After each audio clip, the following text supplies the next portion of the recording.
My blood, I said, with my voice raised. Why do you need my blood, Henry? That's not as simple as just some herbs. You said that it would take less to break it than to cast it. From the sounds of it, it's not going to be that simple, seeing as how you need some of my blood. Henry looked at me with sad eyes and took a deep breath. He had to know that my concern was valid. This was ludicrous. I didn't know how fond I was of the idea of having my blood used in some ritual. Look at what it did to Henry all those years ago. Who's to say that I wouldn't have to carry that same weight, reversal spell or not? This was dark, evil stuff. It's bad enough that it happened on our property, much less having my blood used to counteract it. Did I want to help Henry? Sure. Did I want to have to use a portion of myself in the way of blood to do that? Absolutely not. I know, Mark, Henry said. It's a very big ask, and I wouldn't have come to you, but there's no other way. I also understand if you say no. But according to this book here, if you don't, these beasts that are roaming your property will never leave. They may even grow stronger over time, since there's nothing really to stop them. It's not just your blood that's needed. My blood will also be used. I was the first to cast it, so I need to use my blood to end it as well. I don't know about this, Connie said as she gulped down another cup of coffee. This is just more than I'd ever dreamed. Henry, you have to understand where we're coming from. This is very dangerous stuff, and then Mark's blood being used is just beyond the pale. I excused myself from the table without saying a word and went out on the back deck. I had to think this through. I just wanted to be back in the same mental state that I was when I woke up. Reading my fictional Dogman book and drinking my coffee. Happy, peaceful. I don't know if being able to obtain that sense of tranquility would be possible now. Probably not, if I'm being honest with myself. I tried so hard to put myself in Henry's shoes. I wanted to help him. I really did. Maybe I just need to talk to John. He may be able to talk this through with me. First, I felt that I needed to make things right with Henry. He's in a terrible bind, and I knew the courage it had to take for him to even ask me for my blood. I called Henry out on the deck, and he sat solemnly in front of me, almost afraid to make eye contact. Look, I want to apologize for my behavior. I know what I said was brash, and I know that you had to ask. We'll figure this out, but I need more time. I'm going over to talk this over with John and see what he says. Henry smiled. I forgive you. I know the position that I put you in, and I know that I would have reacted the same way. I'll give you time, but we can't wait too long. According to the Book of Shadows, this has to be carried out on the first full moon. Great, only a few days. I guess that's better than nothing, though. I brought the book inside and laid it on the bedside table. I grabbed my keys, kissed Connie on the cheek, and went to see John. He wants your what? John asked, shocked. I knew that he and Marie would be just as surprised as Connie and I were. This was a big pill to swallow, and certainly not a place that any of us expected to find ourselves. But nonetheless, here we were. How can you be sure that this will even work, Mark? John said. This book you said was found in the archives, so it has to be old and no doubt dated as all get out. Who's to say the spell will even work? I sighed. I know, John, and that's my dilemma. After everything we've heard about and everything that he's been through the years, and then meeting Otis, I can't even guarantee you what reality even is anymore. But at the same time, we have to take into consideration that he's done this before. If anyone knows how spells and incantations work, it's Henry. Right, but didn't he cast the wrong spell the first time? Marie asked. That wasn't his fault, though, Marie. Otis gave him the spell to cast. Henry didn't know. What we have to look at is the fact that he was able to harness the power to cast the spell in the first place, which means he will be able to cast this one and reverse the original one. I knew in the end that this was something that I had to do. I was merely delaying the inevitable. I just needed to have my friends to tell me that they understood my position, and that it's an absolutely crazy idea to follow through with this, but most importantly, I needed to know that they were there to support this decision.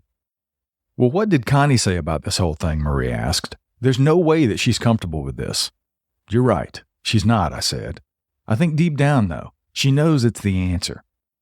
She, just like me, and I'm sure that both of you as well, is just as afraid of the consequences. We've been friends for a while now, John started, and I know that you'll make the best decision and the right decision for you, Henry, and the rest of us. I know this is a lot for one person to carry, but I also know that if you weren't the one to carry this load, it wouldn't have been placed on your plate. The universe has chosen you. If it hadn't, Ashton would be the one to shoulder it. I believed John, but it was still tough. In leaving, I knew what I had to do.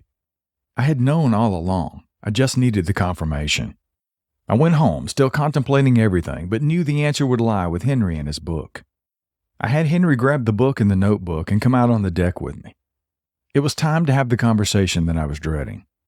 How will my blood break a curse that was cast so long ago, and why couldn't it just be Henry's? But the main question that stuck out in my mind was, will I survive this ritual? Henry laid out his books and his notebook for me to see. He had dog-eared the page that carried the supposed spell that would reverse the curse. I read it with amazement. On the first full moon surrounding the wood, follow these words to find the good. Mix the blood to break the curse. If done right, it will be worse. To banish the beasts and heal your land, the blood you shed will be poured from your hand. Into the fire the concoction goes. The trees will bend as the cold wind blows. Speak these words, but don't be weary. The beast will come, and they will be scary.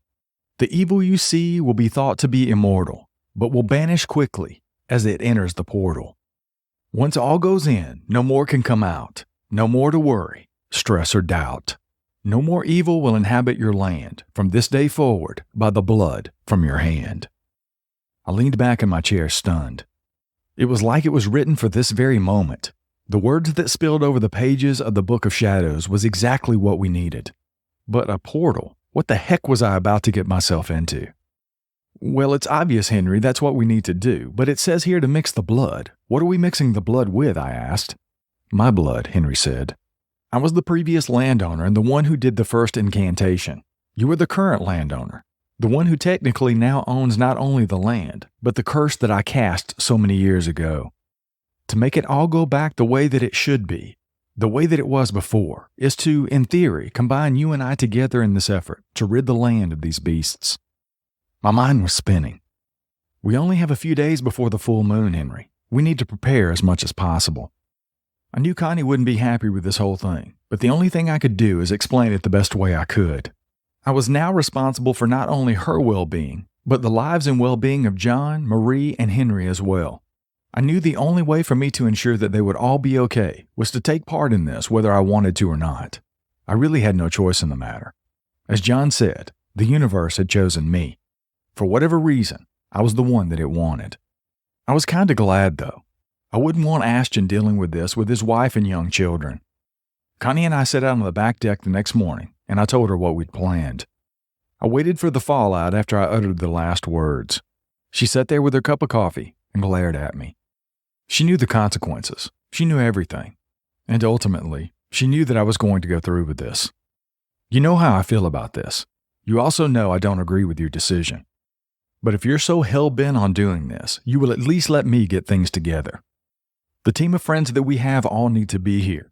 You need gear, walkie-talkies, the whole nine. I may not be able to be out there with you, but I will at least see that you have everything that you need. That's my girl. I was so glad that she was being as supportive as she knew how to be. She was my main concern through all of this. My true motivation is Connie above all else. We called in the cavalry the next day. The first full moon would be Monday. Today was Saturday, so we needed to get going on the plan and make sure that everything was in place. Ashton and Sabrina came over shortly after Marie and John had arrived. I explained to them everything that had gone on and what was going to happen. I cursed under my breath because, of course, this would have to take place on Monday of all days.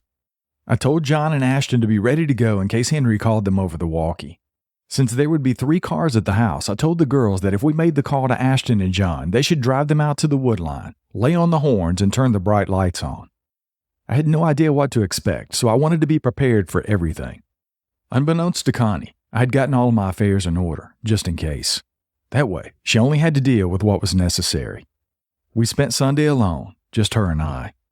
We sat on the back deck that morning and had our morning coffee. We had a picnic for lunch in the backyard, and we went out to dinner that evening.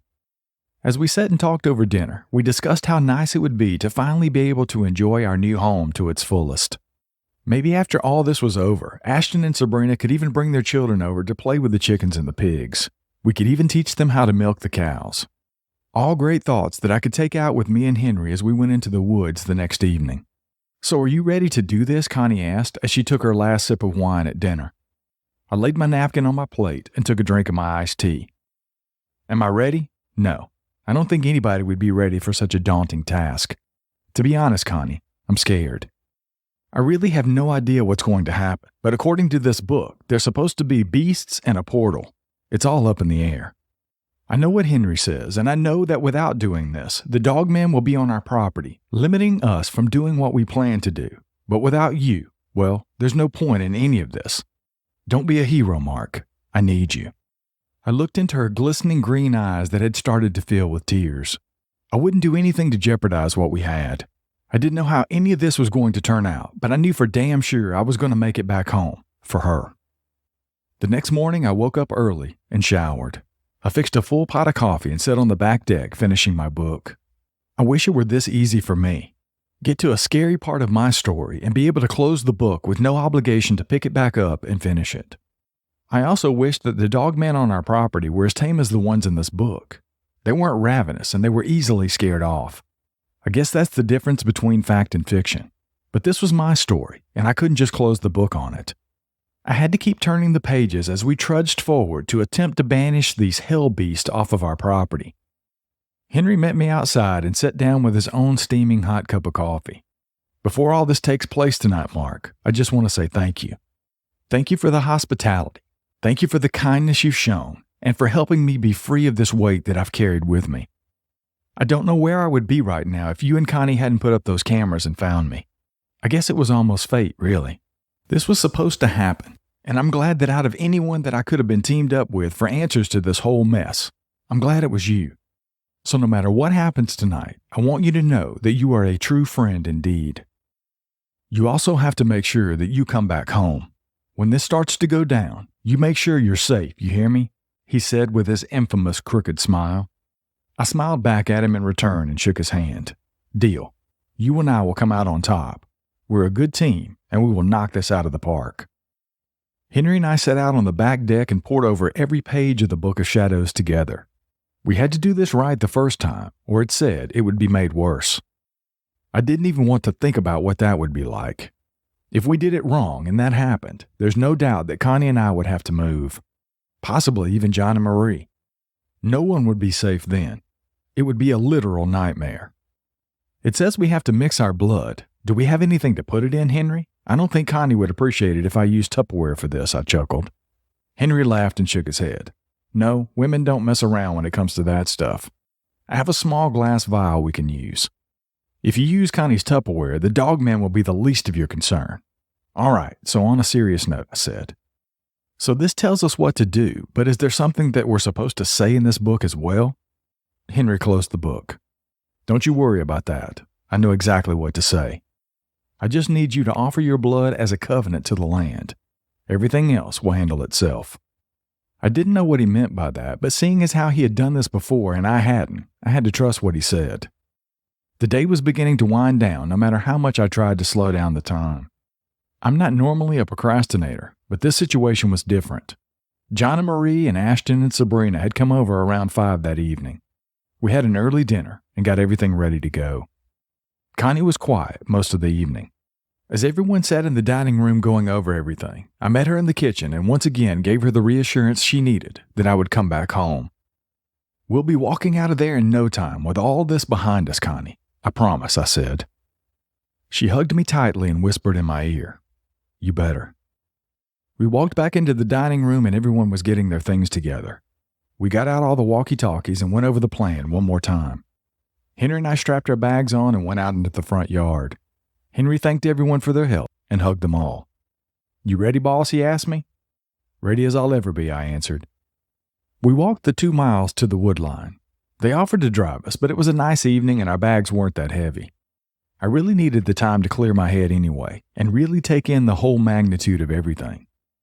I thought about the day before that I'd spent with Connie, the things that we had planned before we moved here, and the idea of maybe one day having children running around squealing in the backyard. I was in the perfect frame of mind once we had reached the wood line. We made it to the clearing and tossed our bags off to the side. Henry and I went through and both gathered enough sticks and brush to get a fire ready before the night fell. The air suddenly began to hang heavy around us, almost like it knew what was about to take place. Henry pulled the book and the glass vial out of his knapsack.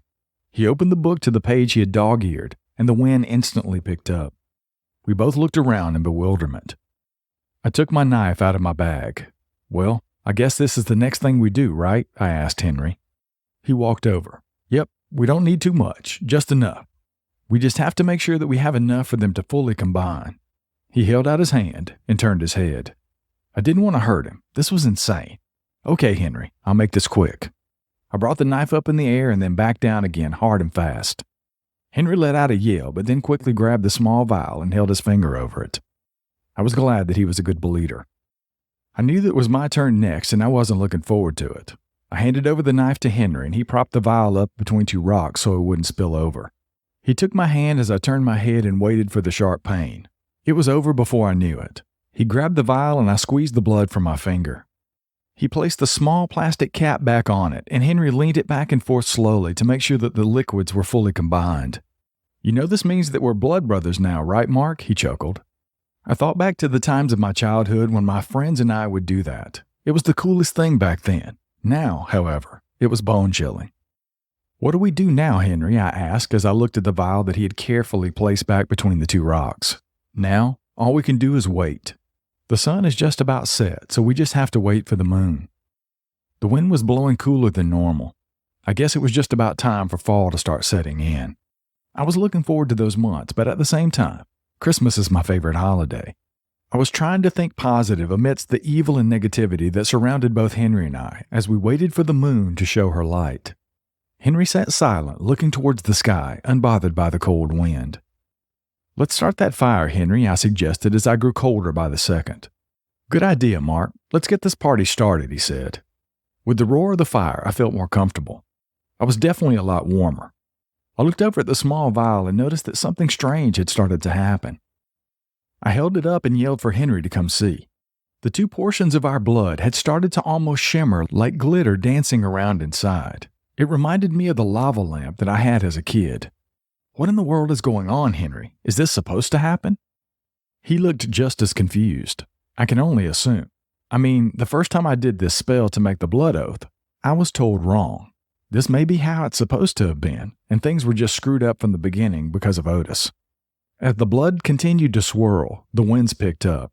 If it blew too hard, I was afraid that it would throw out an ember and catch the woods on fire. Then everything would be screwed up and would be worse. Finally, the full moon, now fully risen. Henry and I said a prayer for protection and began. We picked up the vial and took off the cap. We each held it in our hands and slowly poured it over the fire. As the blood dripped into the flames, Henry began what it was that he needed to say. Once above, but now below, may the evil of the land pick up and go, through the winds and the air, wherever it inhabits, everywhere. Bend your ear and hear our plea. Accept this blood and set us free. With that, the fire roared even bigger than before. A bright light broke out over the top of the flames. A perfect circle formed, and it held what appeared to be a terrible lightning storm inside the circle itself. Burst of lights crackled across the sky and made Henry and I jump.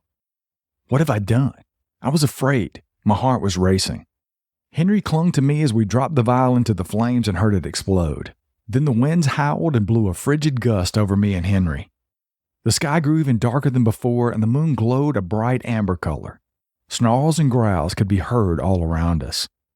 They were the same sounds we had heard when we had gone camping that night. Through the trees, we could see the red eye shine coming our way, and they were moving fast. As they got closer, we saw them for all that they were. Large, ghastly bodies with red eyes and white razor-sharp fangs. The first one was sucked into the portal, howling a high-pitched screech all the way. Dark shadows began floating through the air out of the ground, each one being sucked into the portal. What the hell is that, Henry? I yelled over the roars of the wind. Evil, Mark. It's sucking all the evil out of your property. Anything with bad intentions will be gone. Just then, a low hum began, and then an iridescent glow formed off just to the side of Henry. Before our eyes, Otis appeared almost in hologram form. How the hell is Otis here? I yelled. This had all became too much, and I felt like I was going to pass out. The sound of the hum was echoing through my ears, almost vibrating my chest. I felt nauseous and dizzy. You figured it out, I see, you old coot, Otis said, pointing to the portal. I sure did, Henry yelled. No thanks to you. This was supposed to happen the first time, but you lied. Otis laughed heartily. You damn right I did. Did you really think I wanted those hellhounds on my property? I knew you would be an easy sucker as soon as I saw you kept coming into the library getting book after book to get rid of the Bigfoot. Just then, a large dogman flew past Otis and grabbed a hold of his shirt as it flew into the portal. Otis was almost taken in with him, and he sustained a large, deep scratch on his chest. No longer in hologram form, Otis could be hurt, and Henry leapt at the opportunity. He walked up to Otis, spit in his face, and punched him in the stomach. Otis fell hard to the ground as blood oozed from his wound. The fire roared louder, and the portal grew brighter as even more evil entities were sucked in. Henry and Otis were rolling around on the forest floor fighting. We were all surrounded by so much negativity it was starting to affect us. It appeared as though the portal were feeding off the negative energy. I ran over and broke up the fight and pulled both men up on their feet. But just as I did, the largest dogman I'd ever seen grabbed the back of Otis's shirt and started pulling him into the portal. Otis began to scream and flail his arms. He grabbed Henry out of instinct and pulled him off of his feet. I jumped and grabbed Henry's arm to prevent him from being sucked in. As I looked up, I could see a line of evil being fed into the portal. "Henry, I won't let you go. Please hold on as tight as you can to my arm," I yelled at the top of my voice. I should have called the guys before it had gotten this far, but now that didn't matter. What did matter was me holding on to Henry as long as I could.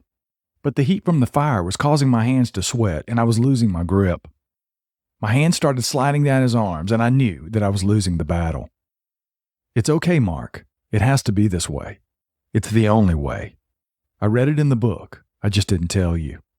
I knew if I told you, you wouldn't go through with this. I'm the key to this whole thing. When it said in the book that it has to be done right or it would be worse, I knew that this was how it had to end.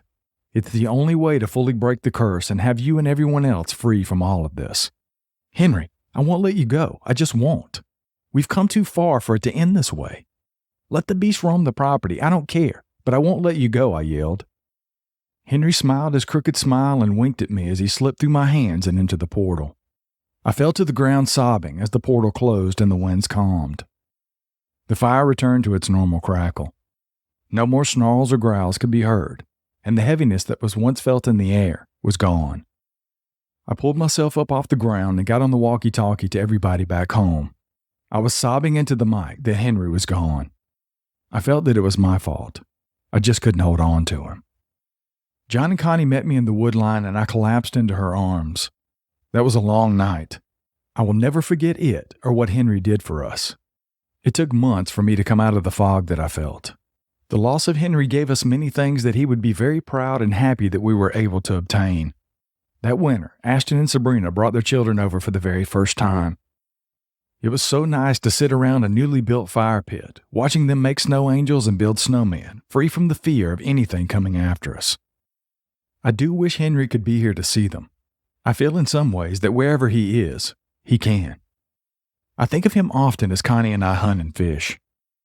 He would be so excited about all that we've been able to do. In the end, though, I know Henry was right.